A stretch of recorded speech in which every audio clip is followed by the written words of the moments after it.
பார்க்க போகிறோம் அப்படின்னா ஒன்றுமே இல்லை. மீன்லெஸ் கான்செப்ட் மீன்லெஸ். அதாவது வந்து ஒன்றுமே இல்லைடா, சும்மா சொல்லி பார்த்து குறிக்கலாம். ஓகே புடிங்கீஸ், ஹாய் புடிங்கீஸ், வணக்கம். ஃபஸ்ட் உங்களுக்கு வணக்கம் சொல்கிறதுல ரொம்ப பெருமையாக இருக்குது, ஏன்னா நீங்கள் பெரிய புடிங்கிக்கல, அதனால தான். சரி, நம்ம என்ன பார்க்க போகிறோம் அப்படின்னா கர்ம பலன். அதாவது வந்து கர்மா வந்து 3 விதமாக பிரிக்கிறாங்க. ஒன்று இன்சூரன்ஸ் கர்மா, அதாவது தற்போதைக்கு நடக்கிற விஷயம். ரெண்டாவது கொஞ்சம் காலகட்டம் சேர்ந்து நடக்கிற விஷயம். மூணாவது விஷயம் இப்போ நடக்கிற மொத்தமாக தான் சேர்ந்து அடுத்த ஜென்மத்தில் ரிஃப்ளெக்ஷன் ஆகும். இது ஓகே. கர்மா ஆத்மான்றது டெஃபினட்டாக உண்மை. ஆத்மான்றது உண்மை டெஃபினட்டாக தெரிவிங்களா? சீரியஸாக உண்மை பார்த்தீங்களா? ஆத்மான்றது வந்து நம்ம எங்கேயோ போகிறோம். ஜஸ்ட் ஒன்றும் இல்லை, ஒரு ரோபோவை நம்ம தயாரிக்கிறோம். ஏன்னா நம்ம நிறைய பேசியிருக்கோம். எல்லா வீடியோ திடீர்னு ஒருத்தன் புதுசாக வந்து இந்த வீடியோ தான் புரியாது. எல்லா வீடியோ பார்த்துட்டு வரல. இது ரிலேட்டிவான வீடியோ நிறையா போட்டிருக்கோம். ஸோ இருந்தாலும் நான் சொல்கிறேன், அதையும் பாருங்கள், இதையும் பாருங்கள். என்ன அப்படின்னா ஃபேக்ட்ரி, நம்ம ஒரு மொபைல் யூஸ் மாதிரி, நம்ம ஹை டெக்னாலஜின்னு சொல்லுவோம்ல, அந்த மாதிரி. இப்போ நம்ம ஃபேக்ட்ரியில் நம்ம உருவாக்கி மொபைல் நம்ம யூஸ் பண்ணிகிட்டு இருக்கோம். ஸோ நம்ம வந்து ஒரு ஹை டெக்னாலஜி மாதிரி, நம்ம ஒரு ப்ராடக்ட் தான், ஓகேவா? அப்படின்ட்டு நிறைய வீடியோஸ் நான் பேசியிருக்கோம். நம்ம ஃபேக்ட்ரி மேலே இருக்குது, அங்கே தான் நீங்கள் உருவாக்கி அனுப்புகிறான்னு வச்சுக்கேன். உருவாக்கி அனுப்பி விட்டுட்டான். ஸோ நம்ம இங்கே இருக்கோம், புரியுதா? நம்ம அங்கே போயிட்டு திரும்ப இங்கே வந்திருக்கோம், சரியா? ஒரு உயிரை ஆக்சுவலி வந்து இப்போ நம்ம போன சேர்ந்து நாயாக இருந்திருப்பானோ அப்படின்பாங்க, போன சேர்ந்து குதிரையாக இருந்திருப்பானோ அப்படின்வாங்க.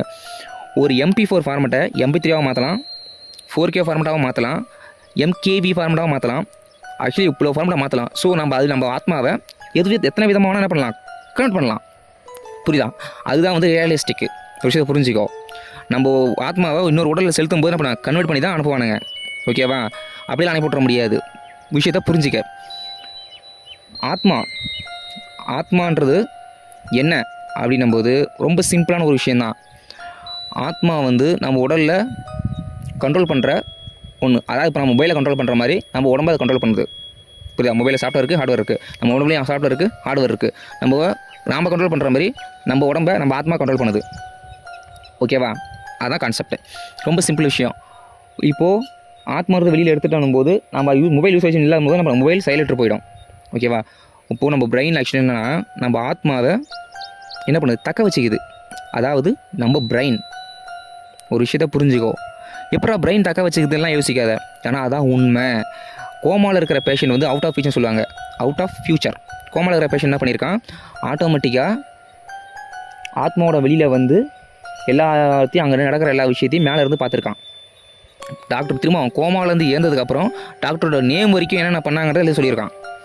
ஸோ அப்போ வந்து ஆத்மா இருக்குது, மறுஜென்மன்றது உண்மை. அதாவது வந்து இந்த நாட்டிலேருந்து அந்த நாட்டில் பிறந்த ஒருத்தவன், அந்த நாட்டில் இருக்கிற ஒருத்தவன் இந்த அம்மாவை அடையாளம் கண்டு கரெக்டாக விஷயம் சொல்லியிருக்கான். அந்த அம்மாட்ட கொண்டு போனதுக்கும் இவன் என் வீட்டுக்காரன் தாங்கன்னு எல்லா விஷயத்தையும் ஒத்துக்குச்சு. அதாவது என்னென்னா ஃபுல் மெமரிஸோட ஆக்சுவலி நம்ம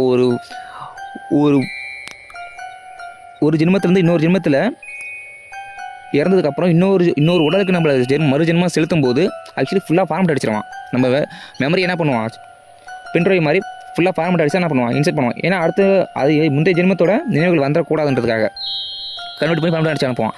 ஸோ இது வந்து அவனோட கான்செப்டாக கூட இருக்கலாம், ஏதோ ஒரு காரணத்துக்காக பண்ணியிருக்கலாம். அப்படியே கூட என்ன பண்ணிடலாம், இன்ஜெக்ட் பண்ணியிருக்கலாம், ஓகேவா? அது நம்ம அடுத்தபடியில் தெளிவாக போயினான்ட்டு இப்போதைக்கு வேண்டாம்.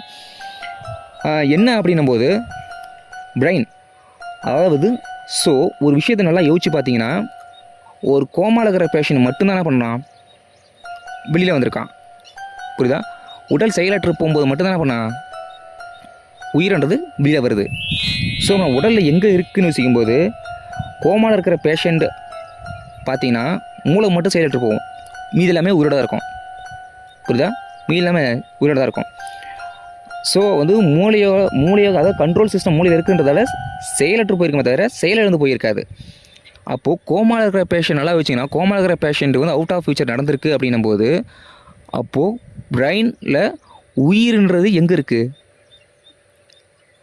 நம்ம பிரெயினில் தான் என்ன பண்ணியிருக்கு, டோட்டலாகவே அதை இழுக்கிற சக்தி சிஸ்டம் இருக்குது, ஓகேவா?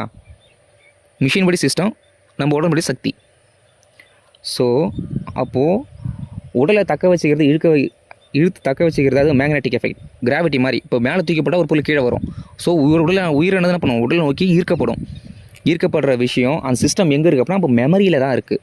அப்போது மூளையில் தான் அதோட இழுக்கிற சிஸ்டம் இருக்குது.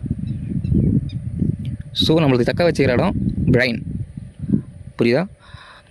நம்ம உயிரானது இங்கே வந்து எந்த ஒரு விஷயத்தை செஞ்சாலும் அது ஒன்று ஒன்றா அப்படியே ஒன்று ஒன்றா ரெக்கார்டிங்லேயே இருந்து இன்சூரன்ஸ் கர்மாவும் ஃபஸ்ட்டு, அப்புறம் கொஞ்ச நாள் சேர்ந்து மொத்த கர்மாவும் சேர்ந்து அப்படியே ரிஃப்ளெக்ஷன் ஆகுது. அப்புறம் அது ஜென்மத்தில் ரிஃப்ளெக்ஷன் ஆகுது. எல்லாமே ஒரு கணக்கு தான். புரியுதா? இந்த ஜென்மத்தில், அதாவது இந்த உலகத்தில் நீ எது பண்ணாலும் திரும்ப அது உங்ககிட்ட வரும். புரியுதா? இந்த பிரபஞ்சத்தில் நீ எது பண்ணாலும் அது உன்னையும் திரும்ப வந்து சேரும். இதான் வந்து பிரபஞ்சத்தோட கர்மாவோட விதி.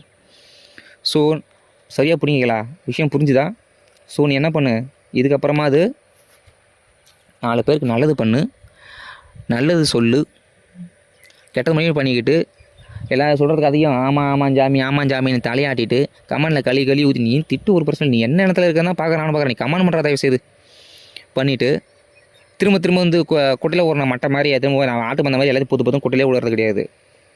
நாட்டு வளர்ச்சிக்கு என்ன பண்ணணும், நாட்டை என்ன பண்ணணும், நாட்டு மக்களுக்காக என்ன பண்ணணும். அப்போ சாமி நீ வந்து உன்னை மட்டுமே சொல்கிறேன், அடுத்தவங்களை பற்றி காப்பாற்று. நீ பொதுநலமாக இரு நான் சொல்லவே இல்லை. ஒரு விஷயத்தை புரிஞ்சுக்கோ. நீ பொதுநலமாக இரு நான் சொல்லவே இல்லைடா. நீ சுயநலமாக இருக்காதுன்னு தான் சொல்ல வரேன். புரியுதா? எல்லோரும் நல்லா இருக்கணும்னு சாமியை வேண்டும்போது நீ தான்டா அதில் இருக்க. அப்படிங்கும்போது நீ தான் நல்லா இருப்ப. விஷயம் புரியுதா? அது கான்செப்ட் என்னன்னு புரிஞ்சுக்க தயவு செய்யுது. நீ அப்படி இருந்தால் சொல்ல வர தவிர நீ ஒட்டுமொத்தமாக நீ பொதுநலமாக இரு எல்லாருக்கும் இது பண்ணிகிட்டு இருந்தால் சொல்ல வரல. புரியுதா? சரி, கொடுத்து அழிஞ்சவர் அப்படின்னு பார்த்தீங்கன்னா விஜயகாந்த் சார். அவருக்கே நீ ஒன்றும் பண்ணல, என்ன சொல்கிறது? சரி, கான்செப்ட் தான் தம்பி. லைஃப்பில் கர்மா இஸ் ஆல்வேஸ் பூமராங். ஸோ கொஞ்சமாக நாட்டு மக்களை பற்றி யோசிங்க. ஜெய்ஹிந்த். குட் பாய் புடிங்கீஸ்.